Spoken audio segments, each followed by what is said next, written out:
Hello दोस्तों, मैं जी के गुरु से विकास। आज मैं आप लोगों को एक नया टॉपिक पढ़ाऊंगा जो कि है 1971 का युद्ध। आपको पता होगा कि भारत और पाकिस्तान के साथ अब तक लगभग 3 युद्ध हो चुके हैं। इन तीनों युद्धों के बावजूद भी आप देखते हैं कि पाकिस्तान अपने हाथों से बाज नहीं आ रहा है। इसलिए मैं आपको लोगों को ये बता दूं कि ये जो मेरा वीडियो है ये हर एक स्टूडेंट देखे और इसको शेयर करें। मैं ये नहीं कहता कि आप इस चैनल को सब्सक्राइब करें, लेकिन शेयर करके लाइक जरूर करें, क्योंकि आपको इस वीडियो से ये मालूम पड़ेगा कि हमारी जो भारतीय आर्मी, इंडियन आर्मी, एयरफोर्स और नेवी जो है वो कितनी मजबूत है, उसके बारे में आपको बताऊंगा। आपको पता होगा कि 1971 की घटना, ठीक, 1971 के बारे में आप लोगों को पता ही होगा कि भारत ने किस प्रकार से पाकिस्तान के छक्के छुड़ाए थे। ठीक, क्या ऐसा सिचुएशन आया था कि भारत को पाकिस्तान से युद्ध करना पड़ा? कौन सी ऐसी परिस्थिति आई थी? बहुत से लोगों को इस बात का पता भी नहीं है कि 1971 में भारत जो है पाकिस्तान को किस प्रकार से हराया था। कुत्ते बना के मारे थे पाकिस्तान वालों को, ये शायद उनको नहीं पता, बहुत भारतीयों को। आपको पता होगा कि ये जो हमारा एरिया है, ये वाला एरिया, ये आपका पाकिस्तान का पूरा एरिया है। ठीक, ये पाकिस्तान का एरिया है। ठीक है दोस्तों, और हमें इनमें पढ़ना है कि पाकिस्तान जो है 1947 में इंडिया से अलग हुआ था, क्योंकि आज़ादी जो हमें मिली थी 15 अगस्त 1947 में, और आज़ादी के तुरंत बाद इंडिया का विभाजन होता है। विभाजन होने के बाद भारत और पाकिस्तान नामक 2 देश बनाए जाते हैं। इन दोनों देशों के आधार पर हम देखते हैं कि पाकिस्तान को यह हिस्सा मिलता है आपका बांग्लादेश का। बांग्लादेश का हिस्सा मिलता है जिसे हम पूर्वी पाकिस्तान कहते थे, पूर्वी पाकिस्तान कहते थे। लेकिन अगर हम इसकी बात करें तो ये आपका है पश्चिमी पाकिस्तान। यहां पे मुद्दा ये था कि जो ये बांग्लादेशी लोग थे और ये पश्चिमी पाकिस्तान के लोग, वो इन लोगों पे अत्याचार कर रहे थे। अत्याचार मानो कि इनको जबरदस्ती बंगाली उर्दू भाषा सिखाने की बात कर रहे थे। इनके साथ भेदभाव, गोरे काले में भेदभाव, स्त्री पुरुष में भेदभाव, तरह तरह के भेदभाव यहां करते थे। इसको एक स्टेट का दर्जा दिया गया था। जैसे हमारे इंडिया में बहुत सारे स्टेट है, उस तरह से पाकिस्तान का एक ये स्टेट टाइप में था जहां पे गवर्नर का राज था। बांग्लादेश के लोग पाकिस्तान के इस हरकतों से परेशान थे, और इसी बीच एक घटना देखने को मिलता है 1970 घटना। मुक्ति वाहिनी नामक एक पार्टी खड़ी थी, और इस पार्टी से जो है पाकिस्तान में चुनाव जब हुआ था तो यहां से आपका शेख मुजीबुर रहमान जो है वो जीत जाता है, और ये जुल्फिकार अली भुट्टो यहां से हार जाता है। यहां से तो शेख मुजीबुर रहमान जब जीतता है तो वो अपने अलग सरकार का निर्माण करना चाहता है, और निर्माण करने के बाद बांग्लादेश को स्वतंत्र बनाने की कोशिश करता है। लेकिन जब पाकिस्तान की यहाँ पे चीफ और वहाँ के प्राइम मिनिस्टर को पता चला तो उसने क्या किया, इनको 5 सितंबर को गिरफ्तार कर लिया। 5 मार्च को किसको? आपको शेख मुजीबुर रहमान को गिरफ्तार करके क्या किया, आपको पश्चिमी पाकिस्तान में ले आया। अब जब शेख मुजीबुर रहमान को गिरफ्तार किया तो बांग्लादेश में लोग जो वो थी, उम्मीदें थी कि हम आज़ाद होंगे पाकिस्तान से, वो उम्मीदें उनकी खत्म हो चुकी थी।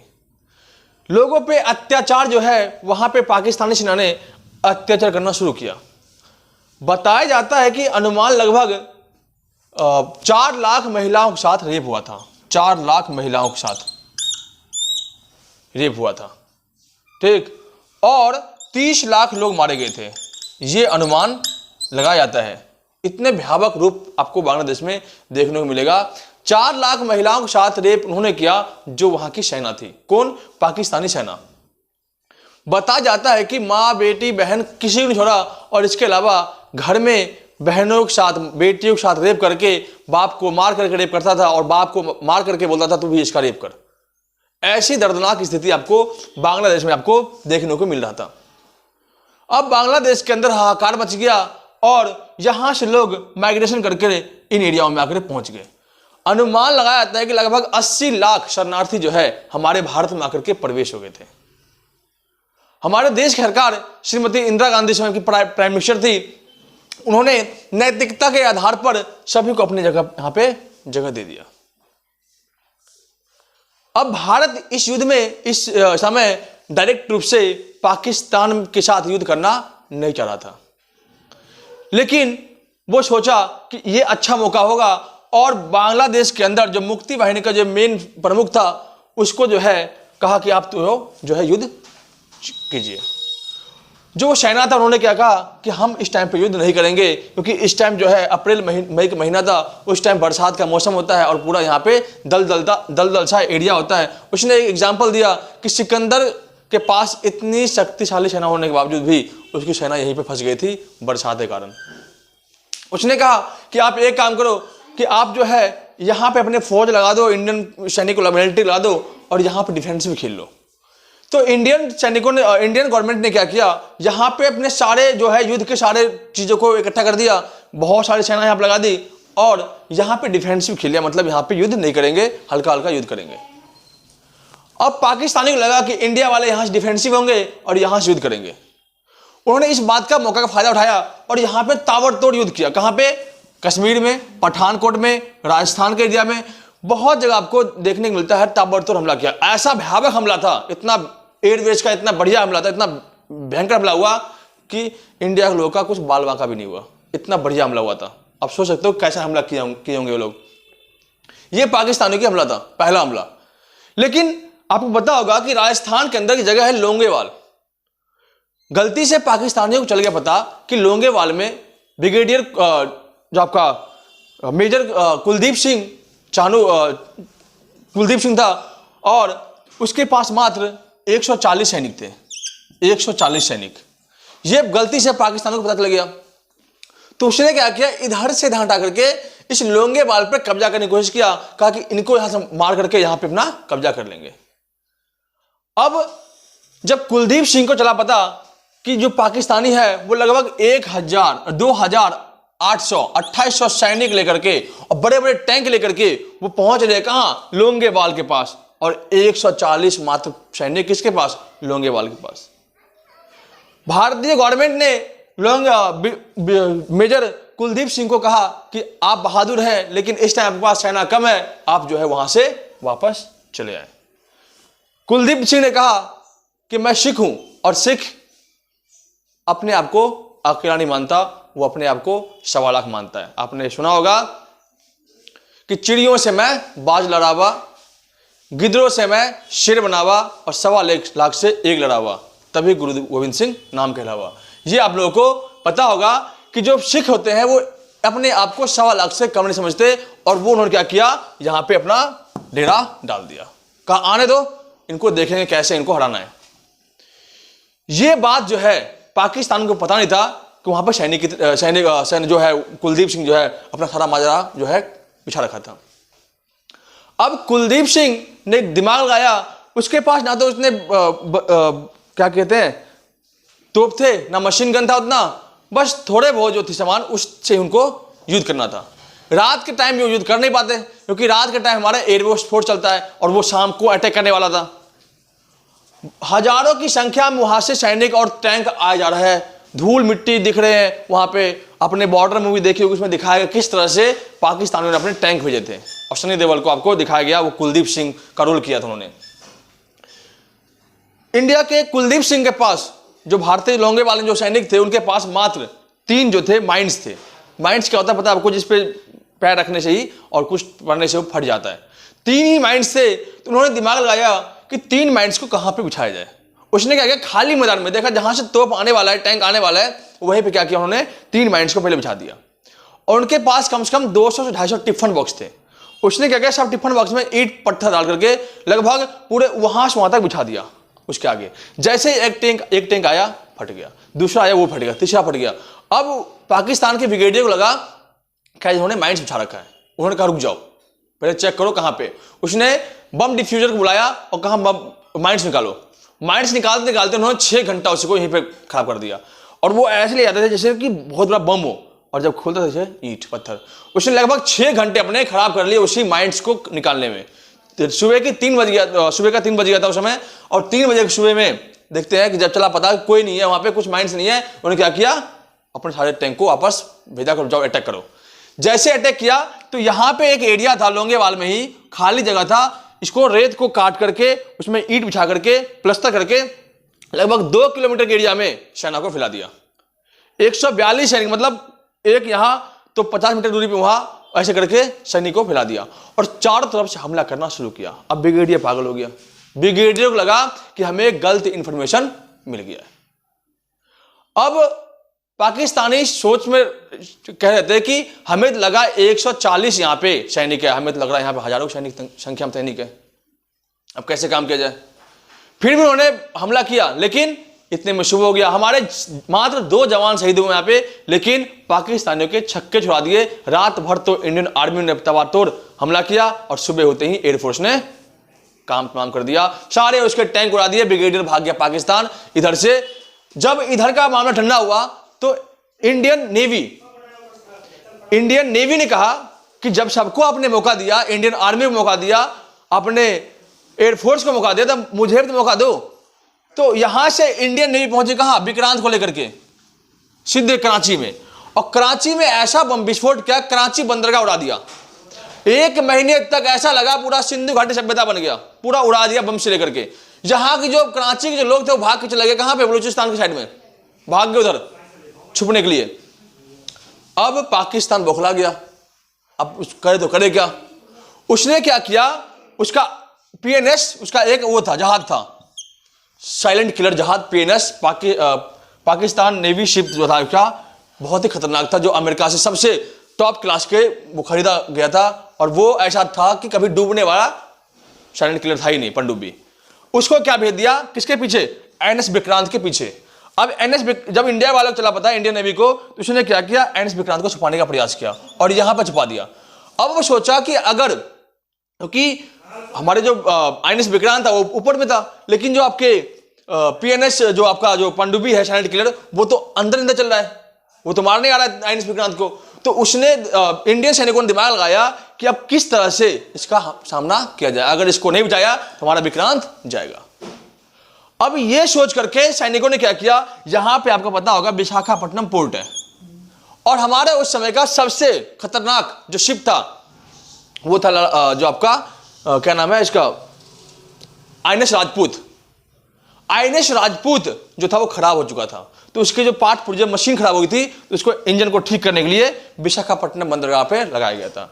और विक्रांत एक ऐसा जहाज था जिसपे एयरबेस भी थे, उस पे से एयरबेस हमला होता था और पानी से हमला होता था, सारे हमले उसके होते थे। लेकिन अगर इसको कुछ हो गया तो इंडिया के साथ परेशानी हो जाएगी। अब इंडिया वालों ने क्या किया, सीधे अपने घर वालों को सूचना दे दिया, अफवाह फैला दी कि तुम लोग अपने घर में टेलीफोन करो और कहो कि हम घर आ रहे हैं, 10 दिन के लिए विशाखापट्टनम आ रहे हैं, रुकेंगे, हमें छुट्टियां मिली है, हम यहाँ पे 10 दिन ठहरेंगे, तुम लोग आ जाओ सबके सब, ठीक। और यहाँ पे अफवाह फैला दिया मछुआरों को कि तुम लोग सब खाली कर दो, सबके सब अपने जहाजों हटा दो यहाँ से, बहुत बड़ा जहाज आने वाला है यहाँ पे। कौन सा जहाज, तो आईएनएस विक्रांत आने वाला है। मछुआरों को पता चला, उन्होंने क्या किया, पूरी चीजों को अफवाह फैला दी। पाकिस्तानी को चल गया पता कि भाई जो आईएनएस विक्रांत है वो यहाँ पे है। अब उसने क्या किया, जब यहां तक आ गया था, वो यहां जाना था, वो क्या किया, यहां से टर्न ले लिया और ये आईएनएस राजपूत के पास चला गया। आईएनएस राजपूत बस मुंह खोल के बैठा होता कि आए मैं इसको दिखाऊं। जैसे ही आपका पीएनएस आता है, पीएनएस जैसे आता है साइलेंट किलर यहां पे आता है, इधर से आईएनएस राजपूत ने हमला कर दिया और उसको अंदर में ही खत्म कर दिया। जो कभी नहीं डूबने वाला जहाज था साइलेंट किलर पाकिस्तान का, वो डूब गया। पाकिस्तान का सारा मनोबल खत्म हो गया। अब पाकिस्तान करता तो करता क्या। अब समझ सकते हो कि हमारा एक आईएनएस राजपूत जो खराब पड़ा हुआ था, हमने उसको बुला के मरवाया। हमारे पास इतनी पावर है। अब जहाज भी खत्म हो गया। अब पाकिस्तानी के पास कोई समझ नहीं था, हम करे तो करे क्या। वो गया अमेरिका में, यूएसए गया, कहा कि हमारी हेल्प करो, हमारे पास कुछ नहीं है। यूएनओ में बात छेड़ दी। यूएनओ में जैसे बात छेड़ी, रशिया वहीं पे था। रशिया ने कहा कि मुझे पता है कि मैं पाकिस्तान को सब तरीके जानता हूं, पाकिस्तान यहाँ गलत कर रहा है, इसलिए मैं इस पर वीटो कर रहा हूं और मैं इसके बिल को फेल कर रहा हूं। और वीटो ऐसे कर दिया, बिल वही रद्द। अब अमेरिका के पास पाकिस्तान के पास कोई ऑप्शन नहीं बचा। फिर पाकिस्तान के प्राइम मिनिस्टर ने कहा अमेरिका से कि हमारा हेल्प करो, तो अमेरिका ने वहां पे 7 बेड़ा भेजता है। 7 बेड़ा कहां से? सीधे इंडिया पे अटैक करने के लिए, आईएनएस विक्रांत को खत्म करने के लिए 7 बेड़ा, जो जिनमें 7 विमान, एक बड़ा सा विमान जो आईएनएस विक्रांत का बाप, मतलब उससे 2-3 गुना बड़ा, और उसके साथ कम से कम 6-7 और शिप जो अकेला कभी चलता था। 8 बेड़ा 7 बेड़ा, 7 बेड़ा उसका नाम ही था। एक उधर से सपोर्ट कर दिया, और ऊपर से ब्रिटेन अपना E-17 जो सब विमान था वो भी आ गया। अब इंडिया ने सोचा कि अब तो बड़ा बवाल हो गया। इंदिरा गांधी सोच में पड़ गई कि हमें करना तो करना चाहिए, अब इसमें हेल्प कौन करेगा। तो एक घटना पता था उनको कि 1970 में रशिया ने एक ट्रीटी की थी कि हम जो है युद्ध के समय हमेशा इंडिया का साथ देंगे। उसने क्या किया, कोई दिक्कत नहीं, आने दो। वो 8 बेड़ा भेजा है, उसने 40 बेड़ा भेज दिया। अब 40 बेड़े में 40 तरह के जहाज, और उसमें सारे परमाणु बम लदे हुए थे। अब पाकिस्तान को जब पता चला, अमेरिका चला पता, तो अमेरिका वाले, यूरोप वाले कहा रुको, जो ब्रिटेन वाला था यहाँ पे कहा रुक जाओ, आगे मत जाओ, आगे जाओगे तो वहां पे रशिया तो पहुंच गया है, कहा पहुंच तो हमारे परमाणु बम है। तो रशिया ने इन्फॉर्मेशन उधर से दिया कि तुम्हारे पास तो परमाणु बम 50-60 होंगे। मैंने जब गिनती करी थी ना तो 200 से अधिक था, मैंने गिनना छोड़ दिया था। कहा कोई दिक्कत नहीं, 200 ज्यादा जाएगा, कोई दिक्कत नहीं है, हम तो भेज दिए, तुम आओ अटैक करो अटैक, मैं बताऊं तुम्हें।